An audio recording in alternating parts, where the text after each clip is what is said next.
আসসালামু আলাইকুম। এটিএন বাংলা সংবাদে সবাইকে স্বাগত জানাচ্ছি। আমি ভাবনা আহমেদ। জুলাই গণ অভ্যুত্থানের সময় রাজধানীর বনশ্রীতে দুজনকে হত্যা ও কার্নিশে ঝুলে থাকা এক যুবককে গুলি করার মামলায় আনুষ্ঠানিক অভিযোগ আমলে নিয়েছে আন্তর্জাতিক অপরাধ ট্রাইব্যুনাল।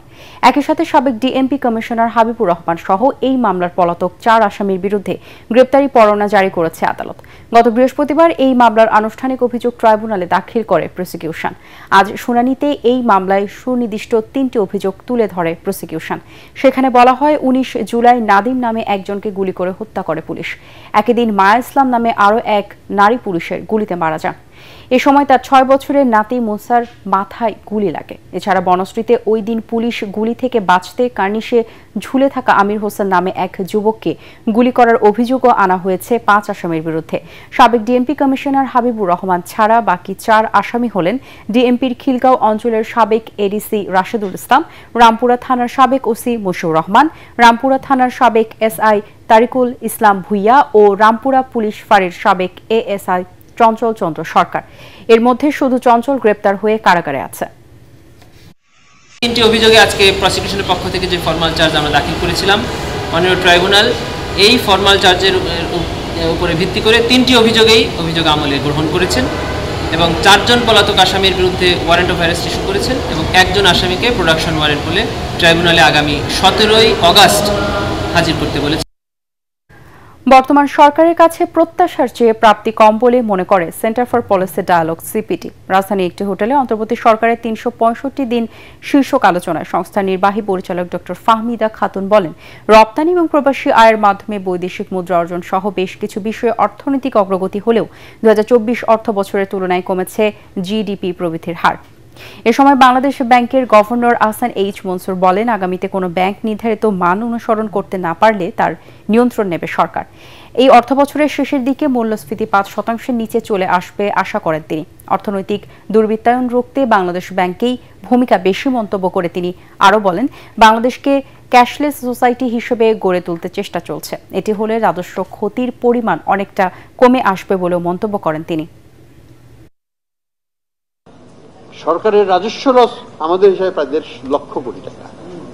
এটা হয় প্রধানত এই ক্যাশলেস না হওয়ার কারণে। Cash is the way to evade taxation. কাজে এই জায়গাটায় অবশ্যই আমাদের কাজ করতে হবে এবং রাজস্ব বিভাগের সাথে আমরা কথা বলছি যে কিভাবে এই প্রসেসটাকে এগিয়ে নেওয়া যায়, এটাকে আমাদের কাজ করতে হবে। আগামী ত্রয়োদশ নির্বাচনকে সামনে রেখে ভোটার হালনাগাদের খসড়া তালিকা প্রকাশ করেছে নির্বাচন কমিশন। দেশে বর্তমানে মোট ভোটার 12,61,70,900 জন। নতুন করে ভোটার বেড়েছে 24,38,226 জন। রাজধানীর আগারগাঁয়ে নির্বাচন কমিশন ভবনে সংবাদ সম্মেলনে এ তথ্য জানিয়েছেন ইসির সিনিয়র সচিব আক্তার আহমেদ। তিনি জানান, আগামী 31 অক্টোবর পর্যন্ত যাদের বয়স 18 বছর পূর্ণ হবে তারাও জাতীয় নির্বাচনের ভোটার তালিকায় যুক্ত হবে। জাতীয় নির্বাচনকে সামনে রেখে দেশে অস্থিতিশীলতা সৃষ্টির কোনো আশঙ্কা নেই বলে জানিয়েছেন স্বরাষ্ট্র উপদেষ্টা জাহাঙ্গীর আলম চৌধুরী। তিনি বলেন, সুষ্ঠু নির্বাচন করতে না পারলে জনগণ কাঠগড়ায় দাঁড় করাবে, তাই সারা দেশে নিরাপত্তা ব্যবস্থা জোরদার করা হচ্ছে। সচিবালয়ে কোর কমিটির বৈঠক শেষে উপদেষ্টা আরও জানান, ভোট কেন্দ্রে বডি ক্যামেরার মাধ্যমে সার্বক্ষণিক মনিটরিং করা হবে। প্রিজাইডিং অফিসারের জন্য থাকবে বাড়তি গানম্যান। গাজীপুরে সাংবাদিককে কুপিয়ে হত্যার ঘটনায় দ্রুত চার্জশিট দিতে পুলিশকে নির্দেশ দেওয়া হয়েছে বলেও জানান তিনি। নির্বাচন ওটা ভালো হইলে আমার লোকে প্রশংসা করবে, দায় আমারে কেন করবে? প্রশংসা করবে। আমি এরকম ভাবে একটা নির্বাচন করে যেতে যাচ্ছি যেন লোকজন আপনারা যেন প্রশংসা করেন, দেখা হইলে যেন বলে ভাই কেমন আছেন, যেন আপনারা মুখ ঘুরে না নেন, এইটাই আমি চাচ্ছি। এই জন্য তো আমি সুষ্ঠু না হলে আপনাকে সহ একসাথে কাঠগড়ায় দাঁড়াবো।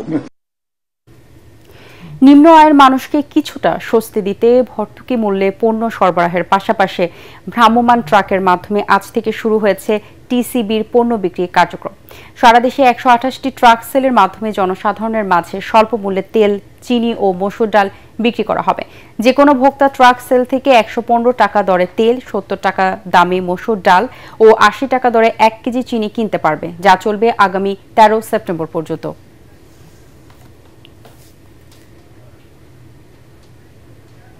পরবর্তী সংবাদ দেখার আমন্ত্রণ জানিয়ে এখনকার মতো শেষ করছি। এটিএন বাংলা সংবাদ ইউটিউবে দেখতে ব্রাউজ করুন, youtube/ATN বাংলা নিউজ।